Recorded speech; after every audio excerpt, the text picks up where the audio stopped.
Zone 3 Surat શહેર દ્વારા ચાલી રહેલ મુસાફિર હુયારો ઝુંબેશ હેઠળ એક 62 વર્ષના વૃદ્ધનું 25 વર્ષ બાદ પરિવાર સાથે મિલન કરાવતી મહિધરપુરા પોલીસ માનનીય પોલીસ કમિશનર અનુપમસિંહ ગેહલોત સાહેબશ્રી તથા સંયુક્ત પોલીસ કમિશનર સેક્ટર 1 સાહેબશ્રી નાઓ દ્વારા ઘર વિહોણા લોકોને મદદરૂપ થઈ તેઓના પ્રશ્નોનો ઉકેલ લાવવા આપેલ સૂચના અનુસંધાનની નાયબ પોલીસ કમિશનર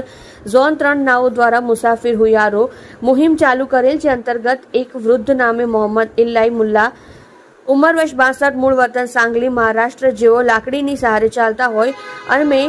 હંમેશા 4 રસ્તા પાસે બ્રિજ નીચે રહી માંગીને ખાતા હોય અને છેલ્લા 25 વર્ષથી પોતાના પરિવારથી વિખૂટા થઈ ગયેલા હોય, જેઓને ઉપરોક્ત મુજબની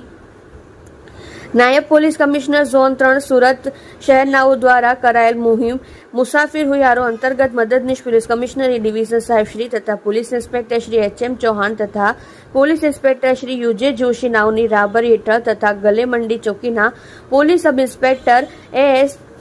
જસાણી નાઓના માર્ગદર્શન હેઠળ અત્યારે મહિધરપુરા પોલીસ સ્ટેશન ખાતે લાવી પ્રાથમિક સારવાર કરાવી, યોગ્ય પોશાક પહેરાવી, પરિવાર મળે ત્યાં સુધી રહેવા માટે સગવડ કરી, કાઉન્સિલિંગ કરી 1 અઠવાડિયા સુધી તેઓના પરિવારની તપાસ બાદ સાંગલી મહારાષ્ટ્ર ખાતે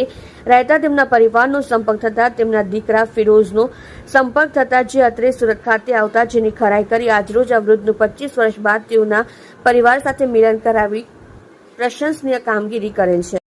તમે જોઈ રહ્યા છો સત્યને સાથ આપનાર સત્ય સમ્રાટ ન્યૂઝ ચેનલ તંત્રી શ્રી નિલેશભાઈ પાટીલની સાથે।